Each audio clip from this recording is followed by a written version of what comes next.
Hello student, welcome back to my channel. कैसे हैं आप सभी लोग।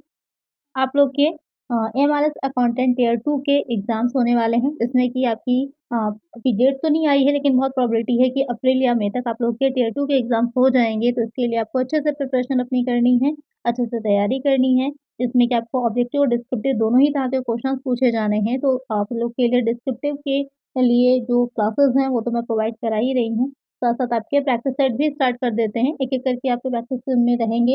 एग्जाम जैसे ही आएगा तो ज़्यादा प्रैक्टिस सेट मैं लेकर के आऊँगी, लेकिन आप लोग की तैयारी अच्छी रहे इसके लिए प्रैक्टिस भी करते रहिए। तो वीडियो को शुरू करते हैं, लेकिन शुरू करने से पहले चैनल को सब्सक्राइब जरूर से करिएगा और फ्रेंड्स से ज़्यादा वीडियो को शेयर भी कर दीजिएगा।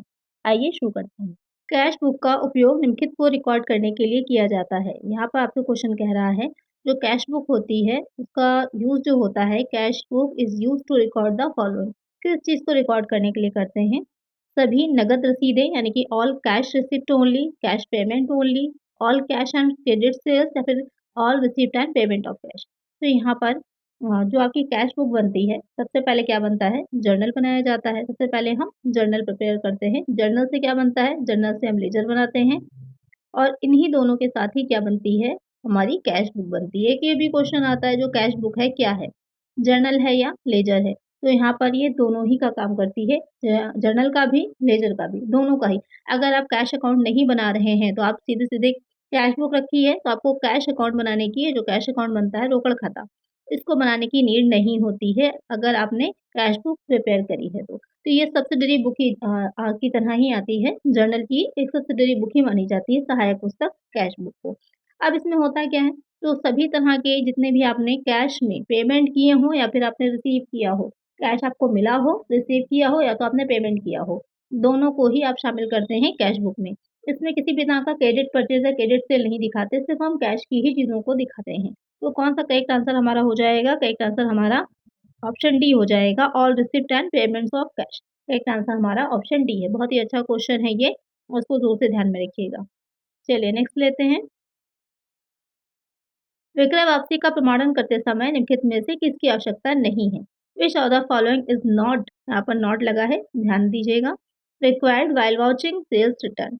जब आप सेल्स रिटर्न जो होती है उसकी बुक की वॉचिंग कर रहे होते हैं, तो यहाँ पर दो शब्द आते हैं, एक सेल्स रिटर्न और एक वॉचिंग का आता है। तो सेल्स रिटर्न क्या होती है? जो भी हमने सेल किया है, अगर सामने वाले को कोई डिफेक्टिव लगा या उसके काम का नहीं है, कोई भी रीजन हो सकता है, तो उससे वो आपको रिटर्न करता है, तो उसकी बुक्स में एंट्री की जाती है। क्योंकि आप अभी मैंने आपको बताया कि जर्नल के साथ-साथ उसकी कुछ सब्सिडरी, यानी कि सहायक किताबें जो होती हैं, उनको भी बनाया जाता है, और ये सब्सिडरी बुक ही जो होती हैं उसमें आपकी सेल्स रिटर्न है, या फिर परचेज़ रिटर्न है, क्रेडिट सेल पे जो चीज़ें हैं, जो भी आपकी अलग-अलग जितने भी तरह के अकाउंट्स होते हैं, वो सब आपके सब्सिडरी बुक्स में अलग-अलग बनाए भी जा सकते हैं। वॉचिंग क्या होता है? प्रमाणन, ये आपका ऑडिटिंग से रिलेटेड है। किससे रिलेटेड हो जाएगा? ऑडिटिंग से। ऑडिटिंग क्या होती है? अंकेक्षण। अंकेक्षण कैसे किया जाता है? जो भी आपने रिकॉर्ड्स रखे होते हैं उन सबकी जाँच की जाती है। इससे रिलेटेड और भी क्वेश्चन्स आगे की वीडियोज़ में शामिल होते रहेंगे, तो आपको और अच्छे से क्लियर हो जाएगा। तो यहाँ पर ऑडिट हम जो कर रहे होते हैं, कैसे करते हैं? जो भी हमने बुक्स अपनी रखी हैं, या फिर जो भी हमने अ, एंट्री करी हैं, तो किसी न किसी बेस पर तो करी होंगी ना। जैसे कि मार्केट से आप कुछ परचेज़ करते हैं, आपको स्लिप मिलती है, रिसिप्ट मिलती है, तो वाउचिंग जो होती है वो स्लिप जो रिसिप्ट जो होती है उसी से मैच किया जाता है कि एंट्री सही है या नहीं सही, उसको हम वाउचिंग कहते हैं। अब आ जाते हैं क्वेश्चन पर, कि हम जब विक्रय वापसी का प्रमाणन का कर रहे हैं, तो हमें किसकी आवश्यकता नहीं होगी? एग्ज़ामाइन डेबिट नोट्स की, एग्ज़ामाइन कट ऑफ पॉइंट्स की, एग्ज़ामाइन क्रेडिट नोट्स की, या फिर एग्ज़ामाइन सेल्स रिटर्न बुक की। तो हमें किसकी नीड नहीं होगी, ये क्वेश्चन आपसे पूछा है। तो यहाँ पर ये तो बिल्कुल यूज़लेस है, दोनों को तो ध्यान ही नहीं दीजिएगा पॉइंट को। मेन आ रहा है डेबिट नोट या फिर क्रेडिट नोट। तो यहाँ पर आपको ये पता होना चाहिए कि सेल्स रिटर्न किस नोट से रिलेटेड होती है। सीधा-सा आपका वहीं से आंसर बनेगा। और जो सेल्स रिटर्न होती है वो डेबिट नोट से होती है। तो करेक्ट आंसर हमारा ऑप्शन ए होगा, कि जब सेल्स रिटर्न की वॉचिंग करेंगे आप, तो वहाँ पर आप एग्ज़ामाइन करेंगे डेबिट नोट को। ये बहुत ही इम्पोर्टेंट, मोस्ट इम्पोर्टेंट क्वेश्चन है। इसको ज़रूर से कहीं पर नोट कर लीजिएगा। और क्रेडिट सेल की अगर बात करता, तो वहाँ पर आपको क्या चीज़ ध्यान में रखनी थी? सॉरी, क्रेडिट परचेज़ की।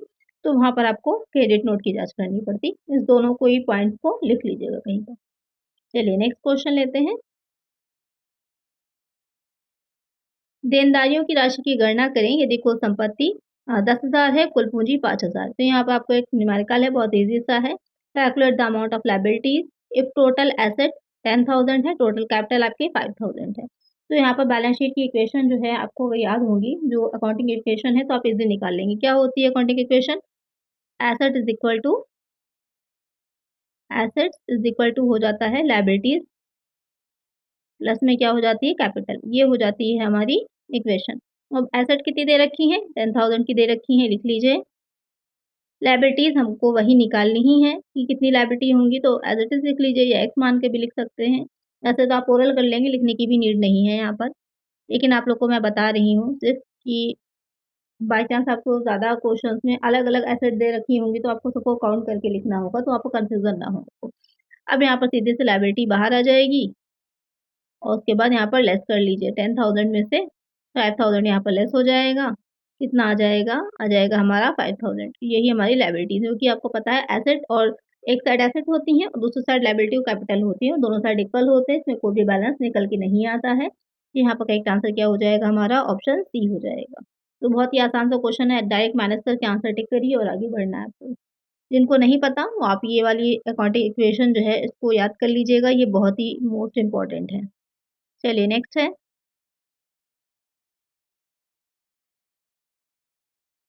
यदि पत्नी द्वारा लिया गया ऋण उसकी निजी संपत्ति से दिया गया मान लिया जाए तो ऐसे ऋण की स्थिति इस प्रकार होगी। If the loan from wife is assumed to be given out of her personal property, then position of such loan is like. यहाँ पे क्या कह रहा है कि पत्नी द्वारा लिया गया ऋण, जो पत्नी ने लोन लिया है, जो वाइफ ने लोन लिया होगा, अगर उसकी अपनी पर्सनल प्रॉपर्टी से लिया हुआ मान लिया गया है, तो वहाँ पर ऐसा ऋण किस तरह का होगा, जो कि आपने पढ़े होंगे, जो लिक्विडेटर्स का वो बनता है, उसमें हम ये देखते हैं कि जो भी लोन्स हैं वो किस टाइप के हैं, अनसिक्योर्ड है, प्रेफ़रेंशियल है, फुली सिक्योर्ड है, पार्टली सिक्योर्ड है। तो यहाँ पर उसने अपनी पर्सनल एसेट से लिया था, तो वो किस तरह का हो जाएगा? तो वो असुरक्षित अनसिक्योर्ड क्रेडिटर हो जाएँगे। करेक्ट आंसर हमारा ऑप्शन ए है। चलिए नेक्स्ट है, बहुत डीपली नहीं पूछेगा, इसी तरह के क्वेश्चन्स आपसे पूछे जाएँगे। डैश व्यक्तिगत ग्राहकों के खातों के लिए नाममात्र बही खाता में तैयार किया गया एक स्थानापन्न खाता है, लेकिन कुल आंकड़ों के साथ। The dash is a substitute account prepared in the normal ledger for the dash accounts of individual customer but with total figure. Neutral ledger account है, टोटल डेटर अकाउंट है, टोटल क्रेडिटर है, जर्नल लेजर अकाउंट है। अब यहाँ पर आपसे question पूछ रहा है, एक सब्स्टिट्यूट अकाउंट प्रिपेयर किया गया है इन द नॉर्मल लेजर में, जो कि आपको कस्टमर, जो इंडिविजुअल कस्टमर है उसके बारे में बता रहा है। थोड़ा-सा क्वेश्चन को घुमाकर दे दिया गया, सिंपल सा आपसे पूछ रहा है, जो आपके कस्टमर है उसके बारे में आपको बता रहा है, वो कौन-सा अकाउंट होता है। तो आपके कस्टमर कौन है? आपके डेटर हो जाते हैं। डेटर्स की वहाँ पर बात हो रही है, कुल देनदार खाता टोटल डेटर अकाउंट हो जाएगा। एक आंसर हमारा ऑप्शन बी है। तो बस इसी तरह के थोड़ा-सा भाषा को आपको समझना है, लैंग्वेज को समझना है क्वेश्चन की, और बहुत आसानी से आप आंसर दे सकते हैं। वह खाता जो व्यवसाय के स्वामी का प्रतिनिधित्व करता है। Account which represent owner of the business. Drawing account, caterers account, furniture account, sales account. तो बिजनेस के ओनर को रिप्रेजेंट कर रहा है, वो कौन सा अकाउंट हो जाता है? तो वो अकाउंट हमारा हो जाएगा ड्राइंग अकाउंट। ड्राइंग कर ही सकता है सिर्फ ओनर ही, जो कंपनी में जिन्होंने कैपिटल अपनी लगाई होगी, इन्वेस्ट करी है, सिर्फ वही ड्राइंग कर ही सकते हैं, कोई बाहर वाला नहीं कर सकता। यानी कि जो भी उन्होंने कैश लगाया है या कोई गुड्स हैं जो कि मैन्युफैक्चर हो रहे हैं, अगर उनको वो निकालता है कंपनी से, तो उसको ड्राइंग कहा जाता है। तो करेक्ट आंसर हमारा ऑप्शन ए है। नेक्स्ट क्वेश्चन है, लेखांकन में कौन सा खाता का प्रकार नहीं है? Which one is not a type of account in accounting? अब ये बहुत ही आसान सा क्वेश्चन है, आप लोग सोचेंगे इतना इजी, लेकिन ये भी पूछा जा सकता है क्वेश्चन आपका। रियल है, पर्सनल है, सब्सटेंशियल है या फिर नॉमिनल है? तो आपको पता है रियल भी होता है, पर्सनल भी, नॉमिनल भी। कौन सा नहीं होता? ये पर्याप्त जो है, सब्सटेंशियल जो है, ये नहीं होता। करेक्ट आंसर है हमारा ऑप्शन सी। तीन ही टाइप के होते हैं अकाउंट आपके, रियल अकाउंट होता है, पर्सनल और नॉमिनल। चलिए नेक्स्ट है, दोहरी पृष्ठ प्रणाली किस लेजर में पूर्ण होती है? In which ledger double entry system is completed? Journal ledger, personal ledger, creditors ledger, debtors ledger. तो यहाँ पर कह रहा है कि जो डबल एंट्री सिस्टम है वो कहाँ पर कंप्लीट होता है? सामान्य खाता बही में, व्यक्तिगत खाता बही, ऋणदाता का खाता, देनदार का खाता। तो यहाँ पर किसमें पूर्ण होता है? तो यहाँ पर सिंपल सा है बहुत ही क्वेश्चन, सामान्य खाता बही जर्नल लेजर में बनाते हैं। एक आंसर हमारा ऑप्शन ए है। नेक्स्ट क्वेश्चन है, 5,000 रुपए की मजदूरी का भुगतान नई मशीनरी के निर्माण के लिए किया जाता है। Wages of rupees 5,000 paid for erection of new machinery are debited to wages account, debited to machinery account, debited to repairs and renewals account, credited to wages account. अब यहाँ पर क्वेश्चन क्या कह रहा है कि 5000 की जो वेजेज़ हैं उसको आपने पे किया, किस लिए पे किया था? मशीनरी लगाई थी, इंस्टॉल करी थी, तो उसके लिए पे आपने किया था। तो वो कहाँ पर दिखाया जाएगा या किस अकाउंट में उसको हम दिखाएँगे? ये क्वेश्चन आपसे कह रहा है। तो उसे हम मशीनरी खाते में। अब यहाँ पर आप कहेंगे वेजेज़ हैं, दिखाना तो वेजेज़ अकाउंट में चाहिए था, लेकिन यहाँ पर उस मशीनरी के इंस्टॉलेशन के लिए यूज़ किया गया है, इसलिए मशीनरी अकाउंट में ही जाएगा। ये किस तरह का एक्सपेंस होगा? इसको हम रेवेन्यू एक्सपेंडिचर ना मान करके इसको हम कैपिटल एक्सपेंडिचर मानेंगे क्योंकि ये बार-बार नहीं होगा, एक बार हो रहा है। तो इस वजह से क्या है, ये आपका क्या हो जाएगा, इस तरह के नेचर के एक्सपेंडिचर होते हैं जो बार-बार नहीं होते। आपको एक ही बार कराने हैं या फिर काफ़ी टाइम के बाद ही रिपीट हो सकते हैं। तो इस वजह से वो किस तरह के होंगे, वो आपके कैपिटल एक्सपेंडिचर होते हैं। तो रेवेन्यू और कैपिटल इन दोनों में डिफरेंस बहुत अच्छे से समझ लीजिएगा। आपको पास अगर बीकॉम की बुक हो वहाँ मिल जाएगा या फिर जो मैंने भी सजेस्ट करी है आपको स्टडी गाइड उसको परचेज़ कर लीजिए, वहाँ भी मिल जाएगा। तो एक आंसर हमारा ऑप्शन बी है। नेक्स्ट क्वेश्चन है, निम्नलिखित में से कौन-सा वास्तविक खाता है? Which of the following is a real account? देनदार का खाता, हवन का खाता, लेनदार का खाता, किराया खाता। तो वहाँ पर कौन-सा रियल अकाउंट है ये क्वेश्चन कह रहा है। रियल अकाउंट कौन से होते हैं? जो आपकी मोस्टली एसेट्स होती हैं, उसके अकाउंट जो बनते हैं वो सब आपके रियल अकाउंट होते हैं। तो यहाँ पर अगर हम बात करें कौन-सी है एसेट? बिल्डिंग की बात की जा रही है, बिल्डिंग अकाउंट जो है वो रियल अकाउंट है। करेक्ट आंसर हमारा ऑप्शन बी है। और जो रेंट अकाउंट है ये नॉमिनल, जितने भी आपके एक्सपेंसेस हैं, इनकम है, लॉसेस हैं, वो सारे अकाउंट किसमें जाते हैं? सॉरी आपके नॉमिनल अकाउंट में जाते हैं। जितनी भी आपकी एसेट्स हैं, वो सब जाती हैं हमारी रियल अकाउंट में। इसके अलावा जो चीज़ें हैं, वो आपकी पर्सनल अकाउंट में चली जाएँगी। जैसे डेटर्स है, क्रेडिटर्स अकाउंट है, ये सारे। करेक्ट आंसर हमारा ऑप्शन बी है। नेक्स्ट क्वेश्चन है,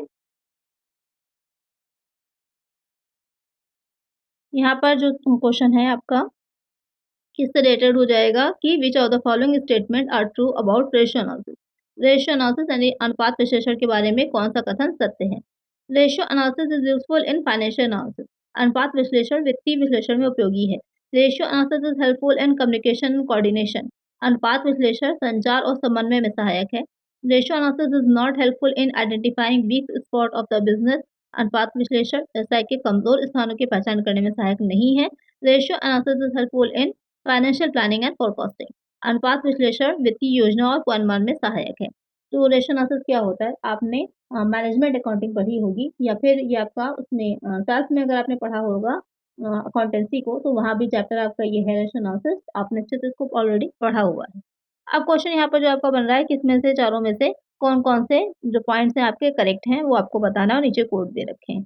तो पहला पॉइंट भी करेक्ट है कि इसको फाइनेंशियल एनालिसिस में हम यूज़ करते हैं। सेकंड पॉइंट भी करेक्ट है कि का कम्युनिकेशन कोऑर्डिनेशन में सहायक है। थर्ड पॉइंट जो ये कह रहा है कि पहचान करने में सहायक नहीं है, तो यहाँ पर नेगेटिव पॉइंट एक तो बन गया, जबकि ये सहायक होता है, तो ये वाला हमारा गलत हो जाएगा। और डी वाला जो कह रहा है कि फाइनेंशियल प्लानिंग और फोरकास्टिंग में हेल्पफुल है, तो ये बिल्कुल है। तो यहाँ पर कौन-सा करेक्ट हो जाएगा? ए, बी और डी वाला। करेक्ट आंसर हमारा ऑप्शन ए है। ये सी वाला जो है यहाँ पर ये नहीं लगा था, इसलिए ये वाला रॉन्ग है। करेक्ट आंसर हमारा ऑप्शन ए होगा। चलिए नेक्स्ट क्वेश्चन है, निम्नलिखित में से कौन-सा लाभ और हानि खाते में व्यय के अनुक्रम का हिस्सा है? Which of the following is a part of sequence of expenses in profit and loss account? Financial and other expenses, selling and distribution, office and administrative. अब यहाँ पे क्या कह रहा है कि जो प्रॉफिट एंड लॉस अकाउंट है, उसमें जो हम एक्सपेंसेस दिखाते हैं, यानी कि जो व्यय दिखाते हैं, उसका एक हिस्सा नहीं है। तो हम उसमें फाइनेंशियल भी दिखाते हैं, सेलिंग एंड डिस्ट्रीब्यूशन भी, ऑफिस एंड एडमिनिस्ट्रेटिव भी, तो सभी का हो जाएँगे। करेक्ट आंसर हमारा क्या होगा? ऑप्शन डी होगा। यानी कि सारी ही चीज़ें प्रॉफिट एंड लॉस अकाउंट में हम दिखाते हैं। मोस्टली जितने भी आपके इनडायरेक्ट एक्सपेंडिचर होते हैं, वो सारे ही हम कहाँ दिखाते हैं? वो सारे ही हम दिखाते हैं प्रॉफिट एंड लॉस अकाउंट में। तो इसको ध्यान में रखिए, डायरेक्ट वाले कहाँ जाते हैं? ट्रेडिंग अकाउंट में जाते हैं। इनडायरेक्ट जो होते हैं, वो प्रॉफिट एंड लॉस अकाउंट में जाते हैं। चलिए नेक्स्ट क्वेश्चन है,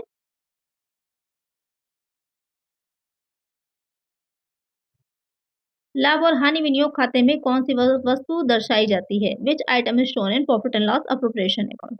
Dividend declared, discount and issue of shares, non-operating expenses, current assets. अब यहाँ पे क्या कह रहा है कि profit and loss appropriation account में हम क्या चीज़ दिखाते हैं? तो ये जो profit and loss appropriation account होता है, ये प्रॉफिट एंड लॉस अकाउंट का ही थोड़ा-सा एक्सटेंड समझ लीजिए फॉर्मेट होता है। अब यहाँ पर कौन से आइटम उसमें शो करते हैं, तो यहाँ पर कौन-सा आइटम शो करेंगे, जो डिविडेंड होता है डिक्लेयर्ड लाभ जो घोषित होता है, लाभांश सॉरी, उसको हम दिखाते हैं। राइट आंसर क्या हो जाएगा हमारा? ऑप्शन ए हो जाएगा। और करंट एसेट है, ये तो आपका उसमें दिखाया जाता है, बैलेंस शीट में ही दिखाया जाएगा। शेयर जारी करने पर छूट है या फिर नॉन ऑपरेटिंग एक्सपेंसेस है तो हम प्रॉफिट एंड लॉस अकाउंट में ही दिखा देते हैं, तो उसको अप्रोप्रिएशन की नीड नहीं होती। अप्रोप्रिएशन अकाउंट बनता ही तब है आपका किसमें पार्टनरशिप अकाउंट जो होते हैं, जो पार्टनरशिप यानी कि जो साझेदारी खाते होते हैं, वहाँ पर हम इसको प्रिपेयर करते हैं, ये ऐसे नहीं बनाया जाता है। इसको भी ध्यान में रखिएगा। तो एक आंसर हमारा ऑप्शन ए है। नेक्स्ट क्वेश्चन है, परक्राम में लिखित अधिनियम के अनुसार विनिमय का बिल आमतौर पर तैयार किया जाता है। According to the negotiable instrument act, a bill of exchange is generally drawn by bank of the creditor, creditor on the bank, creditor on his debtor, debtor on his creditor. अब यहाँ पर क्या कह रहा है, जो नेगोशिएबल इंस्ट्रूमेंट होते हैं अकॉर्डिंग टू उसके एक्ट का एक बना है, उस एक्ट के अकॉर्डिंग तो जो बिल ऑफ एक्सचेंज होता है उस पर उस बिल को कौन तैयार करता है, ये क्वेश्चन आपसे कहा है। तो उसे कौन प्रिपेयर करता है, उसे लेनदार अपने देनदार पर, क्रेडिटर अपने डेटर पर प्रिपेयर करता है। तो करेक्ट आंसर हमारा ऑप्शन सी हो जाएगा। जो बिल ऑफ एक्सचेंज होता है इसमें आपके मेनली 3 पार्टीज़ रहती हैं। जो प्रॉमिसरी नोट होता है उसमें 2 पार्टीज़ होती हैं और जो आपका बिल ऑफ एक्सचेंज है या अगर हम चेक की बात करें, चेक आपके लिए थोड़ा ईज़ी रहेगा, इसको आपने देखा भी है, यूज़ भी किया होगा। तो जो चेक होता है इसमें 3 पार्टीज़ होती हैं। एक जिस पे सिग्नेचर कर रहा होता है, दूसरा बैंक होता है जिस बैंक पर लिखा जा रहा होता है और तीसरा कौन होता है जो जैसे कि आपको किसी ने चेक दिया है तो तीसरे आप हो जाएँगे क्योंकि आपको वो अमाउंट रिसीव होगा। तो इसमें 3 आपकी पार्टीज़ होती हैं, सेम ऐसे ही बिल ऑफ एक्सचेंज में भी होता है। चलिए नेक्स्ट है, सेल्फ बैलेंसिंग लेजर प्रणाली के अंतर्गत लेजर खाते तैयार किए जाते हैं। Under self balancing ledger system ledger account are prepared 5 4 3 2। कितने अकाउंट प्रिपेयर किए जाते हैं इसके अंडर में? तो इसमें आपके 3 अकाउंट प्रिपेयर किए जाते हैं। तो एक आंसर हमारा ऑप्शन सी है। अगर किसी को उसके नाम पता है वो 3 अकाउंट कौन से हैं, तो ज़रूर से कमेंट सेक्शन में इसका आंसर आप लोग दीजिए कि कितने बैलेंसिंग लेजर जो होता है, वहाँ पर कौन से 3 टाइप्स ऑफ अकाउंट जो होते हैं वो प्रिपेयर किए जाते हैं। चलिए नेक्स्ट क्वेश्चन है,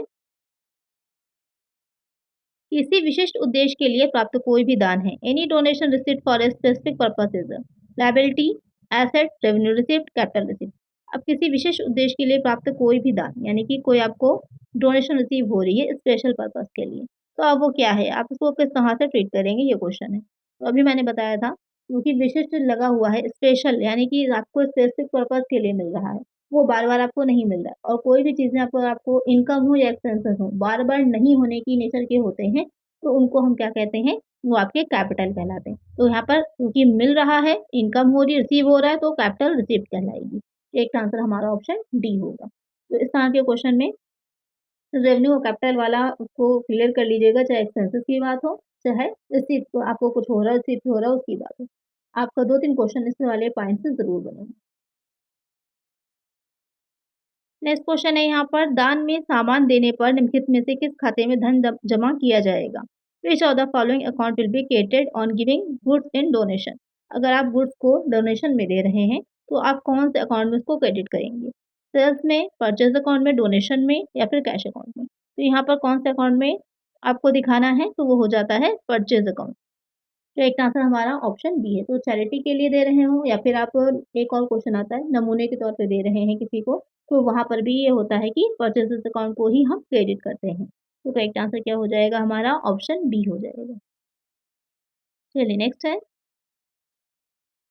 लेन-देन को रिकॉर्ड करने की प्रक्रिया में रकम और खातों की अनजाने में चूक या भूल को आमतौर पर के रूप में जाना जाता है।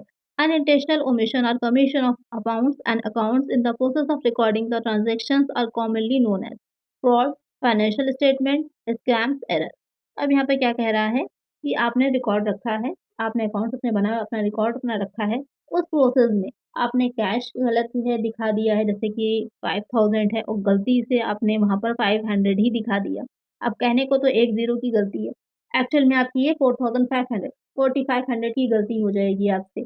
तो काफ़ी बड़ा अमाउंट हो जाता है वहाँ पर, जब आप टोटल करेंगे तो आपको पता है बैलेंस मैच नहीं करेगी, तो वहाँ पर प्रॉब्लम आपको हो जाएगी। तो यहाँ पर ये जो भूल-चूक हो जा रही है, इस भूल-चूक को हम क्या कहते हैं? तो कॉमर्स की लैंग्वेज में वैसे तो आपने एक तरह से घोटाला या स्कैम, धोखाधड़ी, तो भूल-चूक है, धोखाधड़ी तो नहीं कहेंगे, लेकिन यहाँ पर अगर हम कॉमर्स की भाषा में बात करें तो सिर्फ त्रुटि कहते हैं, एरर कहते हैं। तो आपने पढ़ा भी होगा इसके बारे में, कई तरह के होते हैं। तो एक आंसर हमारा ऑप्शन डी है।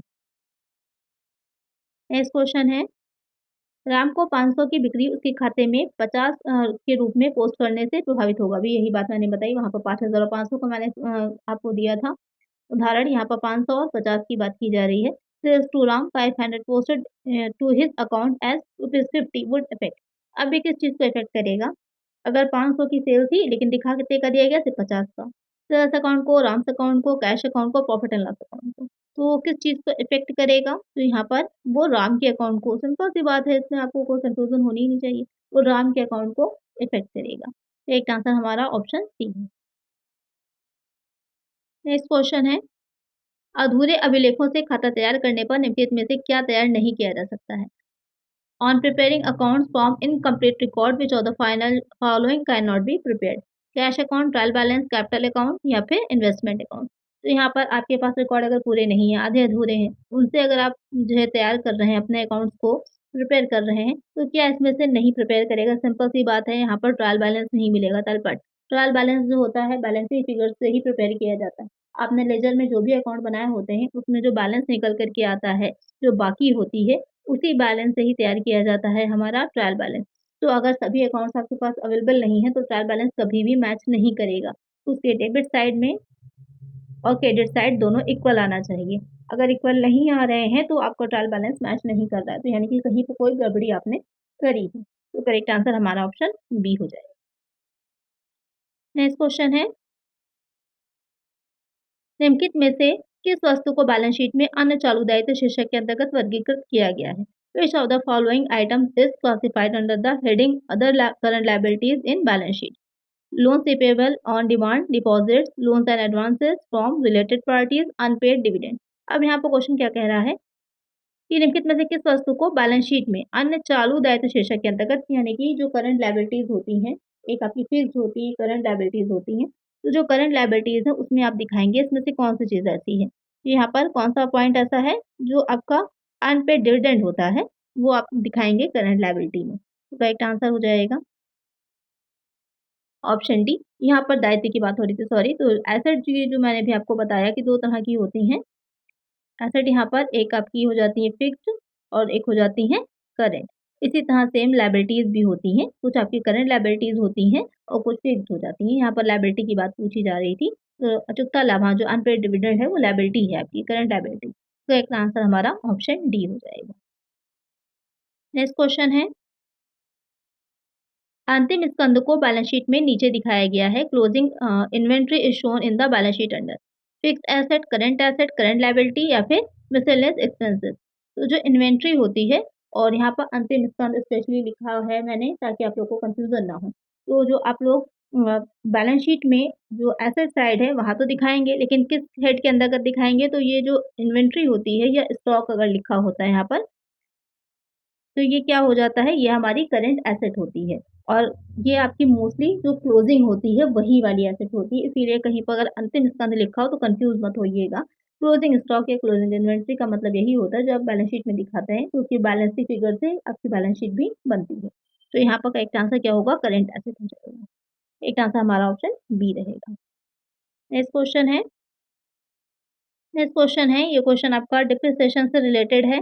इसमें प्राइवेट लिमिटेड लेखांकन के लिए वित्तीय वर्ष का पालन करता है। जो मेसर श्याम प्राइवेट लिमिटेड है, लेखांकन के लिए वित्तीय वर्ष का पालन करता है। कंपनी ने वर्ष की शुरुआत में यानी 1 अप्रैल 2017 को 2,50,000 में एक नई मशीनरी खरीदी और स्थापना शुल्क उसका 5,000 का था।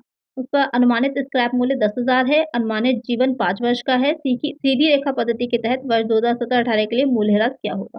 आपको इसमें डिप्रिसिएशन निकालना है। डिप्रिसिएशन इसका कैसे निकलेगा? और यहाँ पर सिंपल सा स्ट्रेट लाइन मेथड से आपको कहा है, तो कोई इतना ज़्यादा आपको कन्फ्यूज़न नहीं। तो निकालने का सबसे तरीका इसका ये होता है, तो निकालने का मेथड जो होता है इसका क्या हो जाएगा, सबसे पहले आपको कॉस्ट ऑफ मशीनरी निकालनी होती है और अपॉन में नंबर ऑफ ईयर्स जितने होते हैं उससे आपको डिवाइड कर देना होता है। तो यहाँ पर कॉस्ट ऑफ मशीनरी कैसे निकालेंगे? तो कॉस्ट ऑफ मशीनरी जो है 2,50,000 की जो खरीद दे रखी है मशीनरी की, उसमें हम उसके इंस्टॉलेशन चार्जेस जो है 5,000 उसको जोड़ देते हैं और उसकी जो स्क्रैप वैल्यू होती है उसको हम लेस कर देते हैं, तो हमारी कॉस्ट ऑफ मशीनरी निकल आती है। और उसके बाद अपॉन में क्या होता है, जो भी उसकी लाइफ होती है नंबर ऑफ ईयर्स, उसको हम फिर डिवाइड कर देते हैं। अब इसको सॉल्व करिएगा तो क्या आएगा, 5,000 ऐड हो जाएगा, 2,55,000 और 10,000 लेस होगा तो कितना आ जाएगा, 2,45,000 आ जाएगा, 2,45,000। अपॉन में आ जाएगा 5, डिवाइड कर दीजिए, 5 से हम डिवाइड करेंगे तो कितना आएगा, यहाँ पर कितनी बार जाएगा, 4 टाइम्स जाएगा, फिर 9 टाइम्स चला जाएगा और यहाँ पर 000 49,000 आ जाएगा। करेक्ट आंसर हमारा ऑप्शन बी होगा। बहुत ही आसान सा क्वेश्चन था। आपको बस क्या पता होना चाहिए था, कॉस्ट ऑफ मशीनरी कैसे निकालते हैं। ये जो ऊपर का ये दे रखा है, ये चीज़ है, ये आपकी क्या है, कॉस्ट ऑफ मशीनरी। यही इम्पोर्टेंट था निकालना। इसमें जब भी आपकी स्थापना शुल्क इंस्टॉलेशन चार्जेस जो होंगे उनको ऐड करिएगा और जो स्क्रैप वैल्यू होगी उसको लेस कर दीजिएगा, निकल आएगा। करेक्ट आंसर हमारा ऑप्शन बी है। नेक्स्ट क्वेश्चन है, एक बैंक समाधान विवरण समाधान करता है। A bank reconciliation statement reconciles cash book and net profit, creditors ledger with the debtor ledger, cash book with petty cash book, bank column with the passbook. अब यहाँ पे क्या कह रहा है कि एक बैंक समाधान विवरण क्या होता है? तो अभी मैंने आपको कैश बुक के बारे में स्टार्टिंग के जो क्वेश्चन्स थे वहाँ पर बताया था। तो कैश बुक जो हम बनाते हैं, कैश की रिसीप्ट और कैश का पेमेंट दिखाते हैं। लेकिन बहुत से ऐसे पेमेंट होते हैं जो हम बैंक के थ्रू करते हैं। तो बैंक की क्या होती है, हमारी पासबुक होती है। तो कुछ ऐसे भी आपके पेमेंट होते हैं जो यहाँ पर बैंक की पासबुक में होते हैं लेकिन वो कैश बुक में नहीं हमने दिखाए होते हैं। तो वहाँ पर क्या होता है, आपस में दोनों में जो कैश होता है वो सही नहीं आता या एक ही कैश निकल कर के नहीं आता, तो दोनों को मिलान करने की नीड होती है। इसके लिए हमें क्या बनाना होता है, बैंक रिकंसिलिएशन स्टेटमेंट प्रिपेयर करते हैं। इसको शॉर्ट में बीआरएस बोला जाता है। तो अगर एग्ज़ाम में बीआरएस लिखा हो तो कन्फ्यूज़ मत होइएगा।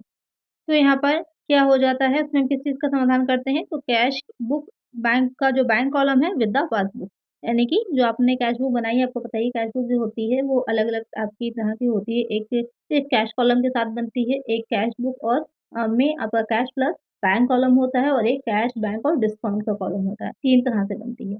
तो यहाँ पर हम कैश बुक में जो बैंक कॉलम होता है और जो हमारी पासबुक होती है, इसका आपस में मिलान करते हैं। तो करेक्ट आंसर हमारा ऑप्शन डी हो जाएगा।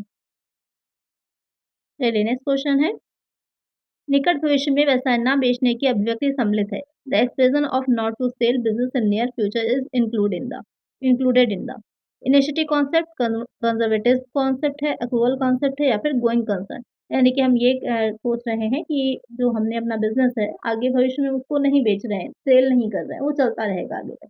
वो कॉन्सेप्ट हम किस अवधारणा में लेते हैं, क्योंकि आपकी जो प्रिंसिपल्स हैं या फिर जो कॉन्सेप्ट अकाउंटिंग के हैं उसको भी ज़ोर से पढ़िएगा। बहुत ही अच्छी क्वेश्चंस वहाँ से बनते हैं। तो ये वाली जो अवधारणा है ये किसमें आती है? ये आ जाती है आपकी गोइंग कंसर्न। नाम से ही क्लियर हो रहा है कि हम गोइंग कंसर्न है हमारा कि ला आगे तक हमारा बिज़नेस चलता रहेगा। हम उसको कोई भी हमारा ये इंटेंशन नहीं है कि उसको सेल करेंगे या बंद करेंगे। तो एक आंसर हमारा ऑप्शन डी है। नेक्स्ट क्वेश्चन है,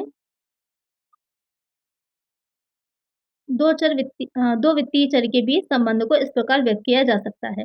the relationship between two financial variables can be expressed in pure ratio, percentage, rate और टाइम या फिर ईदर ऑफ द अबव। अब यहाँ पर बहुत ही सिंपल सा क्वेश्चन है, जो फाइनेंशियल आपके जो वेरिएबल्स होते हैं आप उनमें रिलेशनशिप को किस तरह से डिस्क्राइब करते हैं, शुद्ध अनुपात से, प्रतिशत से, दर या समय से, उपयुक्त में से कोई नहीं। तो इसका आंसर आप लोग मुझे कमेंट सेक्शन में बताइएगा जो है कि करेक्ट आंसर इसमें क्या होगा। बहुत ही अच्छा क्वेश्चन है, थोड़ा-सा ट्रिक क्वेश्चन है, इसलिए इसको थोड़ा-सा देख समझ के इसका आंसर करिएगा। नेक्स्ट क्वेश्चन है यहाँ पर, in a trial balance the total of debit balances should be equal to. एक ट्रायल बैलेंस में डेबिट बैलेंस का कुल योग किसके बराबर होना चाहिए? तो यहाँ पर क्वेश्चन आपसे क्या कह रहा है कि एक ट्रायल बैलेंस जो होता है उसमें डेबिट बैलेंस का कुल योग किसके बराबर होना चाहिए? Total of credit balances, total asset, total liabilities, total expenses. तो किसके बराबर होना चाहिए? टोटल ऑफ क्रेडिट बैलेंस, जो क्रेडिट बैलेंस का कुल योग होता है उसके बराबर।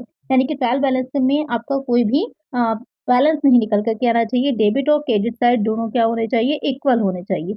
और बाय चांस अगर दोनों के बीच में कोई डिफरेंस आता है तो मीन्स आपने कहीं पर अकाउंट बनाने में, रिकॉर्ड रखने में कोई गलती करी है, कोई एंट्री छूट गई है या फिर कोई आपने टोटल करने में, आप टैली करने में कुछ गड़बड़ हुई है। इस वजह से ही आपके बैलेंस इक्वल नहीं आ रहा। तो एक आंसर हमारा ऑप्शन ए हो जाएगा।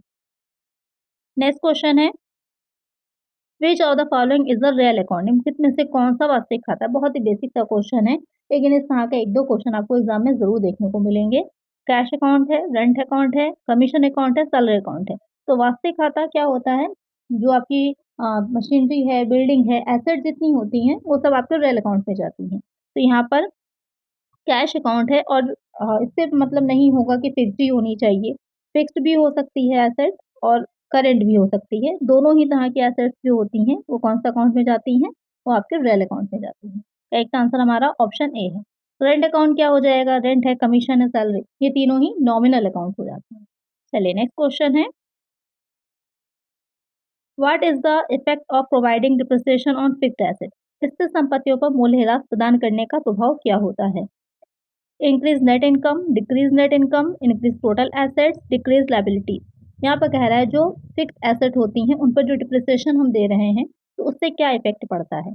उससे आपकी शुद्ध आय में वृद्धि होगी, शुद्ध आय कम होगी। तो जब आप डिप्रिसिएशन निकाल रहे हैं, मूल्यह्रास दे रहे हैं, तो मीन्स यही होगा ना। तो एक क्वेश्चन भी बनता है कि डिप्रिसिएशन क्या होता है? प्रॉफिट के अगेंस्ट चार्ज किया जाता है, जिससे आपकी इनकम जो होती है वो इफेक्ट होती है। तो क्या होगा? शुद्ध आय में कमी होगी। तो एक आंसर हमारा ऑप्शन बी हो जाएगा। चलिए नेक्स्ट क्वेश्चन है, which financial statement reflects the financial performance of A company over a period of time? कौन सा वित्तीय विवरण किसी कंपनी के वित्तीय प्रदर्शन को एक अवधि में दर्शाता है? Balance sheet, income statement, cash flow statement, statement of retained earning. यहाँ पे क्या कह रहा है कि इसमें से कौन सा स्टेटमेंट फाइनेंशियल स्टेटमेंट है जो एक फाइनेंशियल किसी कंपनी की जो फाइनेंशियल परफॉर्मेंस होती है कि क्या उसकी वित्तीय उसने अभी तक काम किया है, क्या वित्तीय प्रदर्शन उसका रहा है किसी एक पीरियड में या किसी एक टाइम पीरियड में, तो उससे हमें पता चलेगा। तो यहाँ पर जो बैलेंस शीट होती है, देखिए कन्फ्यूज़न आपको कहाँ पे होगी, आपका आंसर बैलेंस शीट आप लगा देंगे। बैलेंस शीट जो होती है हमको ये बताती है कि आर्थिक स्थिति क्या है उस टाइम की। उस टाइम पर हमको सिर्फ वित्तीय फाइनेंशियल नहीं पता चलता, उसकी एसेट्स कितनी हैं, अभी मार्केट में उसकी क्या पोज़ीशन है, सारी ही चीज़ें, क्रेडिटर्स कितने हैं, सब कुछ हमको पता चलता है जो बैलेंस शीट होती है। लेकिन सिर्फ फाइनेंशियल परफॉर्मेंस की अगर बात की जाएगी, तो उससे हमें इनकम स्टेटमेंट से पता चलेगा, उसके आय विवरण से पता चलेगा कि उसकी इनकम क्या है। इनकम ही मेन हो जाएगी उसकी फाइनेंशियल परफॉर्मेंस को बताने वाली। करेक्ट आंसर क्या हो जाएगा हमारा? ऑप्शन बी हो जाएगा। और बाकी बैलेंस शीट से हमें बहुत सी चीज़ें पता चलती हैं। बैलेंस शीट जो होती है एक किसी एक तिथि पर हमको उस व्यवसाय से, उस बिज़नेस की पूरी एक कंप्लीट इन्फॉर्मेशन देती है, वो होती है बैलेंस शीट। और सिर्फ़ आपको फाइनेंशियल परफॉर्मेंस जाननी हो, तो उसके लिए हम इनकम स्टेटमेंट देखते हैं। तो एक आंसर हमारा ऑप्शन बी हो जाएगा। तो आज की वीडियो में हमने इम्पोर्टेंट 30 क्वेश्चन से सॉल्व किए हैं, जो कि आपके ऑब्जेक्टिव क्वेश्चन में पूछे जाने हैं। तो ऑब्जेक्टिव की तैयारी भी उतनी ही इम्पोर्टेंट है करना, इसलिए अच्छे से ऑब्जेक्टिव क्वेश्चन को भी प्रैक्टिस करते रहिए। मैं भी आप लोग के लिए प्रैक्टिस सेट लेके आऊँगी। ज़्यादा से ज़्यादा बस वीडियोज़ को शेयर करिए, तो ज़्यादा से ज़्यादा मुझे भी मोटिवेशन मिलता है आप लोग के लिए अच्छी वीडियोज़ लेकर के आने का। आज की वीडियो में इतना ही, मिलते हैं नेक्स्ट वीडियो में। Thank you.